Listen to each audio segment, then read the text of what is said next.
दोस्तों ये है अमृतपाल संधू। ये इंसान सिर्फ 6 महीने पहले भारत आता है। वारिस पंजाब दे नाम की ऑर्गेनाइजेशन जो कि प्रो खालिस्तानी ऑर्गेनाइजेशन है उसका हेड बनता है और कुछ ही दिन पहले अपने दोस्त लवप्रीत सिंह को छुड़ाने के लिए, जो कि एक किडनैपिंग केस में अरेस्टेड है, अपने फॉलोअर्स के साथ एक पूरे पुलिस स्टेशन पर ही अटैक कर देता है और पुलिस लवप्रीत सिंह को छोड़ भी देती है। और खालिस्तान मूवमेंट जो कि 1980s में जब अपने पीक पर थी तो सैकड़ों बेकसूर लोगों को अपनी जान गंवानी पड़ी थी, उसका फिर से जन्म हो रहा है। Radical preacher and Khalistan sympathizer Amritpal Singh is making all the headlines currently. My effort is to revive Sikhi, and Sikhi revive Khalsa Raj, and Khalsa Raj is Khalistan.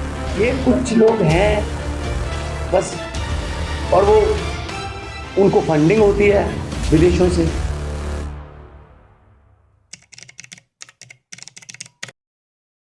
Photo videos में आपको अमृतपाल सिंह बहुत ही धार्मिक सिख के तौर पर प्रतीत होते होंगे, लेकिन भाई साहब जो हैं 2 गुरुद्वारों पर भी हमला कर चुके हैं। और जिस हिसाब से अमृतपाल सिंह की पॉपुलैरिटी पूरे पंजाब में धीरे धीरे बढ़ रही है, मामला पूरा गंभीर होता जा रहा है। अमृतपाल सिंह सीधा होम मिनिस्टर अमित शाह तक को भी धमकी दे चुके हैं। उनका कहना है कि सिखों के साथ सरकार डिस्क्रिमिनेशन करती है और उसके लिए उन्हें प्रोटेस्ट करने होंगे और सरकार का विरोध करना होगा। और इसमें किसी को कोई दिक्कत भी नहीं है। दिक्कत तब होती है जब वो खालिस्तान की डिमांड उठाता है, क्योंकि पिछली बार किसी ने इतने एग्रेसिवली खालिस्तान की डिमांड रखी थी, उसका नाम था जरनैल सिंह भिंडरानवाले। और अमृतपाल सिंह जो है वो जरनैल सिंह भिंडरानवाला की आइडियोलॉजी पर ही काम करता है और उन्हीं को अपना गुरु मानता है। तो अगर हमें अमृतपाल सिंह को समझना है तो हमें जरनैल सिंह भिंडरानवाला का इतिहास पता होना बहुत ही जरूरी है, क्योंकि आज भी भिंडरानवाले को काफी सारे सिख्स, इवन सेलिब्रिटी सिख्स भी एक गुरु की तरह, एक हीरो की तरह देखते हैं। लेकिन भिंडरानवाला कुछ और नहीं, सिर्फ एक एक्सट्रीमिस्ट था जिन्होंने 1982 से 1984 में करीब 165 से ज्यादा इनोसेंट हिंदुओं को मार डाला था। इनफैक्ट 1984 के अप्रैल और मई के महीनों में सिर्फ 2 महीनों के अंदर 80 से ज्यादा इनोसेंट हिंदुओं की हत्या की गई थी। और ये सब किया गया था अपना सो कॉल्ड खालिस्तान बनाने के लिए। उनकी स्ट्रेटजी ये थी कि हिंदुओं को इतना डराया जाए, इतना मारा जाए कि वो खुद ही पंजाब छोड़कर जाने को मजबूर हो जाएं। और भिंडरानवाला हर सुबह अपने लंगर की छत से एक उपदेश दिया करते थे, जिसमें वो न सिर्फ हिंदुओं को बल्कि पूरे देश के खिलाफ नफरत फैलाया करते थे। इस आदमी ने उस समय पंजाब और दिल्ली को पूरी तरह से डिस्टेबलाइज कर दिया था। श्रीमती इंदिरा गांधी जी की हत्या, सिख रायट्स, हिंदू मैसेकर्स, ये पूरा देश का वो इतिहास है जिसको शायद ही कोई याद करना चाहेगा।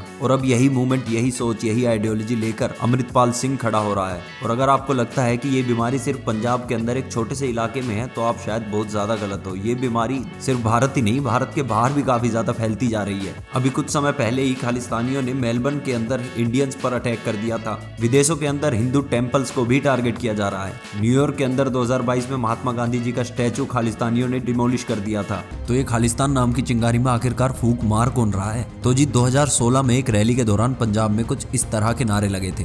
जिंदाबाद! जिंदाबाद! मेरी जंग मेरी जान! खालिस्तान! खालिस्तान! 2017 के इलेक्शन के दौरान अमरिंदर सिंह ने केजरीवाल को एक झापड़ लगाया था, क्योंकि आम आदमी पार्टी खालिस्तान मूवमेंट को सपोर्ट कर रही थी। उसके बाद एक स्टिंग ऑपरेशन में एक प्रो खालिस्तानी लीडर ये कहता हुआ पकड़ा गया कि उन्होंने आम आदमी पार्टी को फंड किया है इलेक्शंस के लिए। उसके बाद खालिस्तान सपोर्टर एक आदमी आम आदमी पार्टी का कैंपेन और मार्केटिंग करता हुआ नजर आया। और गुरु पतवंत सिंह ने किसान आंदोलन के दौरान हरियाणा के किसान अगर खालिस्तान मूवमेंट ज्वाइन करेंगे तो उन्हें $1 मिलियन का ऑफर भी दिया था। और यही वो आदमी है जिसने एक प्रोग्राम चला रखा था, रेफरेंडम 2020, जहां ये 2020 से पहले किसी भी तरह पंजाब को खालिस्तान बना देना चाहता था। और इस आदमी को सपोर्ट करते हुए आम आदमी पार्टी का एक एमएलए पंजाब का ये बोलता है कि ये बिल्कुल सही काम हो रहा है। यहाँ तक कि आम आदमी पार्टी की लीडर गुल पनाग का ये बयान भी आया था कि आम आदमी पार्टी खालिस्तान मूवमेंट से छेड़छाड़ कर रही है। आम आदमी पार्टी के पुराने लीडर बलकार ये बताते हैं कि आम आदमी पार्टी को बाहर बैठे खालिस्तानी सपोर्टर्स सपोर्ट कर रहे हैं। और यहाँ तक कि अरविंद केजरीवाल जी जब पंजाब में प्रचार कर रहे थे तो खालिस्तान आतंकवादी के एक घर पर रुककर भी आते हैं। तो जी नाक को दूध कौन पिला रहा है ये तो आपको पता चल ही गया है। और जब से पंजाब के अंदर आम आदमी पार्टी की सरकार भी बन चुकी है, तब से पंजाब की अनस्टेबिलिटी और ज्यादा बढ़ गई है। आपको वो इंसिडेंट तो याद ही होगा जब प्रधानमंत्री के काफिले को रुकना पड़ा था और प्रधानमंत्री ने ये ट्वीट किया था कि शुक्र है मैं आज जिंदा वापस आ गया। उसके बाद लुधियाना डिस्ट्रिक्ट कोर्ट कॉम्प्लेक्स में हुआ बॉम्ब ब्लास्ट, जिस बॉम्ब ब्लास्ट में एक इंसान की मृत्यु हो गई थी, जिसको बॉम्ब का कैरियर या प्लांटर भी बताया जा रहा है। और ये बॉम्ब ब्लास्ट चुनाव से जस्ट पहले हुआ था। और सिर्फ आम आदमी पार्टी ऐसी नहीं है जो सॉफ्टली चुपके से खालिस्तान में हवा लगा रही है, बहुत सारे कलाकार भी ऐसे हैं। सिद्धू मूसेवाले का SYL गाना, जो कि सतलुज यमुना लिंक नहर के ऊपर बनाया गया, जिसके पानी को लेकर हरियाणा और पंजाब में सालों से तनातनी चली रही है। गाने में आतंकी बलविंदर जथाना को ग्लोरीफाई किया गया था। गाने में SYL पर ब्लास्ट होता भी नजर आ रहा था। भिंडरेवाला को भी ग्लोरीफाई करके दिखाया गया था और भारत का नक्शा तक बिगाड़ा हुआ था। लेकिन क्या सिद्धू मूसेवाला अकेला ऐसा आर्टिस्ट है? जी बिल्कुल नहीं। लाइन लगी हुई है ऐसे सॉफ्ट खालिस्तान को प्रमोट करने की। ये वो लोग हैं जो भिंडरवाला को अपना गुरु मानते हैं और खालिस्तान को सपोर्ट करते हैं। 6 जून 2021 को ऑपरेशन ब्लू स्टार एनिवर्सरी पर क्रिकेटर हरप्रीत बरार, सिंगर कमल गरेवाल, लक्की सिंह दुर्गापुरिया, गिप्पी गरेवाल और हरभजन सिंह जैसे क्रिकेटर्स सभी ने जनरल सिंह भिंडरावाला को शहीद बताया था। और इसी दिन गोल्डन टेम्पल में खालिस्तान जिंदाबाद के नारे भी लगाए गए। तो खालिस्तान दोबारा से काफ़ी ज़्यादा हवा पकड़ रहा है और जल्दी ही इसके बारे में कुछ नहीं किया गया तो शायद हालात बिगड़ सकते हैं। इन सब पर आपके क्या विचार है कमेंट सेक्शन में ज़रूर बताइएगा। तब तक के लिए जय हिंद, जय भारत।